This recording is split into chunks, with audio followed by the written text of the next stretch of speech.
Semuanya, kembali lagi bersama saya Lina Dadi di channel YouTube Cerita Kita.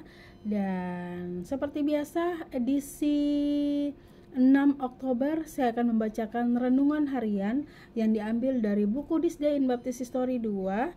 Dan tentunya bagi Anda yang baru pertama kali bergabung, silakan bergabung dan tetap ikuti renungan kita setiap hari yang saya ambil dari buku This Day in Baptist History yang sudah diterjemahkan oleh tim-tim di balik layar. Oke, kali ini judul renungan kita di 6 Oktober yaitu Misionaris Pahlawan. Nah, kisah yang akan saya bawakan ini adalah kisah orang-orang yang mempertahankan iman mereka kepada Yesus Kristus. Kitab suci terdapat di dalam Injil Lukas 24 ayat 44 sampai 48 dan juga Roma pasal 15 ayat 20. Nama Eugenio Kincaid tidak banyak dikenal oleh pembaca masa kini, tetapi di masa lalu dia dikenal sebagai misionaris pahlawan.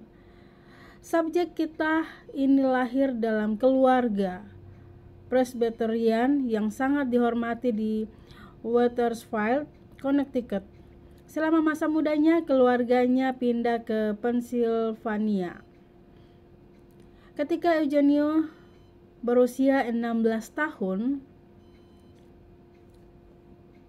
dia menghadiri pertemuan penginjilan yang dipimpin oleh kaum Baptis. Dia masuk ke bawah penginsafan Allah Roh Kudus dan diselamatkan secara mulia. Berkeinginan untuk mempelajari topik baptisan, pemuda itu meminta sebuah buku tentang topik itu. Dan sang penginjil baptis memberinya sebuah perjanjian baru.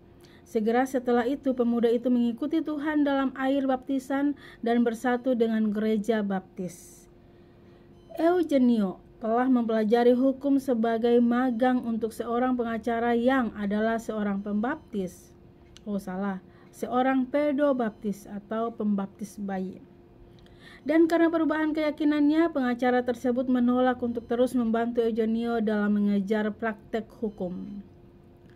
Dalam waktu singkat, Tuan Kincaid muda mendaftar di Hamilton Literary and Theological Institute di New York untuk belajar pelayanan.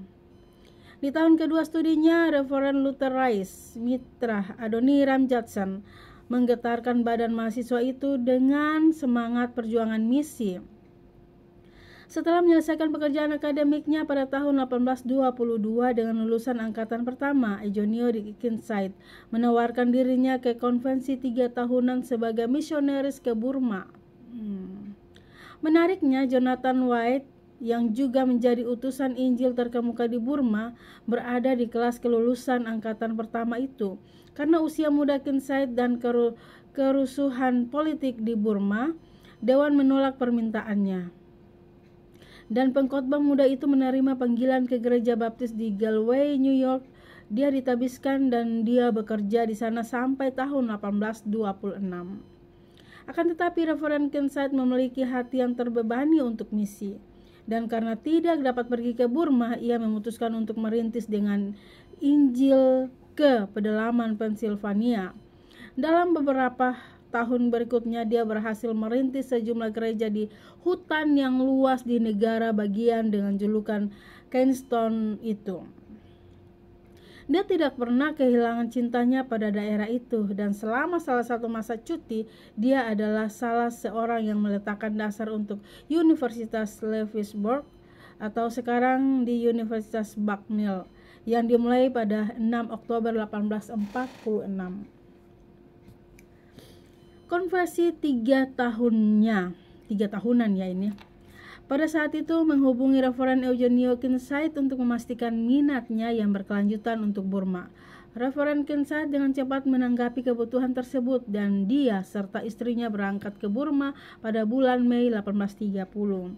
Setelah menempuh perjalanan selama 4 bulan, mereka tiba di Kalkuta, India dan kemudian menuju Moulmein, Burma. Patut dicatat bahwa keluarga Kincaid tiba di wilayah itu hanya 4 tahun setelah pengalaman penjara Adoniram Judson. dan negara itu masih dalam kekacauan politik yang hebat. Keluarga Kincaid mengabdikan diri untuk belajar bahasa, dan selama tahun pertama itu Reverend Kincaid melayani pasukan Inggris yang ditempatkan di Maulmain. Selama tahun itu sekitar 100 serdadu bertobat dan dibaptis. Oh, banyak banget. Kesedihan memasuki kehidupan Reverend Kincaid pada tahun 1831 ketika istrinya setelah menderita beberapa serangan penyakit yang disebabkan oleh iklim meninggalkan kehidupan ini. Pahlawan kita bertahan dalam pekerjaan yang terbentang di hadapannya itu, dan hampir setahun kemudian dia menikah dengan Nona Barbara McBain, putri seorang perwira di dinas militer India Timur. Rangkaian peristiwa yang membuat Reverend Kincaid mendapat gelar misioneri pahlawan. Dimulai tahun berikutnya, dia selalu berada di garis depan, merintis pekerjaan untuk Tuhan di daerah rawan. Hidupnya terus-menerus berada dalam bahaya, tetapi dia bergerak maju, mengetahui bahwa hidupnya dapat dikorbankan dan percaya bahwa Tuhan akan menggenapi kehendaknya dalam segala hal. Dia melakukan perjalanan ke sungai Irrawaddy sejauh 700 mil. Wow.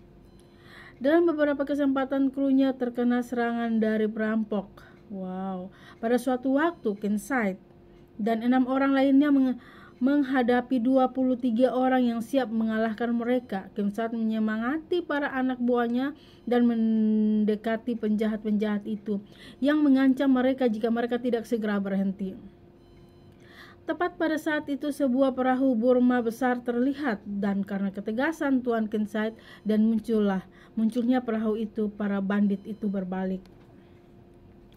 Pada kesempatan lain di bulan Januari 1837, saat dia kembali melakukan perjalanan di Irrawaddy, dia dan rombongannya kembali menghadapi banyak bahaya.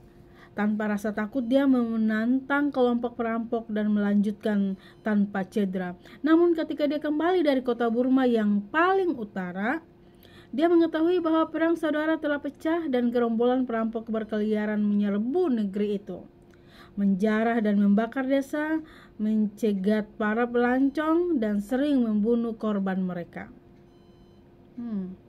Setelah tiba sekitar 200 mil di utara Alva, pada tanggal 27 Februari 1837, kapal Kincaid kembali diserang oleh 6 kapal perampok bersenjata.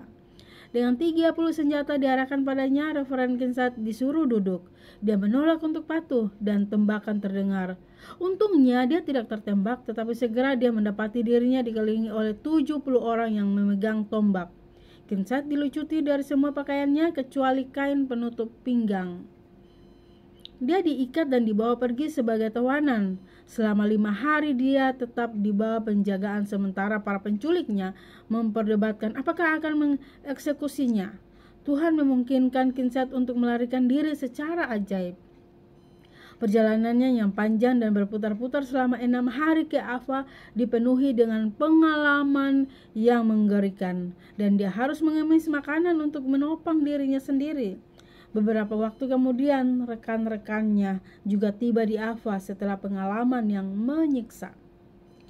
Masih banyak pertempuran menunggu sang pahlawan misionaris dan pejuang iman itu. Beberapa perjalanan kembali ke Amerika terpaksa dilakukan karena kesehatan istrinya dan peperangan di Burma. Eugenio Kincaid diberi gelar doktor kehormatan selama di Amerika. Selama cuti itu, Tuhan menggunakan dia untuk menggerakkan hati banyak orang Amerika untuk misi. Kemanapun Dr. Kincaid berpergian, dia mengkhotbahkan Kristus. Apakah hadirin terdiri dari orang Burma, Karen, tentara Inggris, atau warga negara Amerika? Semangat giginya tidak pernah mengecewakannya. Apakah dia menghadapi perampok di Burma Utara, gubernur dan tentaranya yang marah di Rangun, atau kesalahpahaman dewan-dewan gerejawi? Dr. Kincaid kembali untuk terakhir kalinya ke Amerika pada tahun 1865. Setelah kehidupan pelayanan yang menggetarkan di salah satu lingkungan yang paling sulit di seluruh dunia, dia menghabiskan tahun-tahun terakhir hidupnya dalam masa pensiun di sebuah peternakan dekat Girard, Kansas. Jika dunia mengetahui kebenaran tentang kita, pahlawan lelaki dan wanita sejati yang seharusnya dihormati tidak ada di lapangan hijau, lapangan bisbol, atau lapangan basket. Para pahlawan iman sejati ditemukan melayani Tuhan di seluruh dunia. Semoga Tuhan memanggil beberapa pembaca artikel ini untuk menjadi pahlawan misioneris kita lainnya. Oke, hari ini renungannya sangat bagus mengenai Eugenio Kincaid. Ini adalah, dan di sini ada beberapa tokoh-tokoh yang terkenal. Ada Adoniram Judson yang dikirim pergi ke Burma untuk penginjilan. Sekarang ini masih seputaran orang-orang yang dikirim, tentunya ya, para misioneris kita yang dikirim. Entah mereka berada di tempat yang mereka mau orang-orang diselamatkan itu. Tentunya itu bukan tempat-tempat yang aman saja. Tentunya tempat-tempat yang para misioneris kita pergi ini tempat yang sangat rawan, dan kalau kita melihat bahwa mempertaruhkan nyawa. Nah, bagaimana dengan kita saat ini? Apakah kita sudah tergerak hati untuk pergi memberitakan Injil kepada orang-orang di luar sana?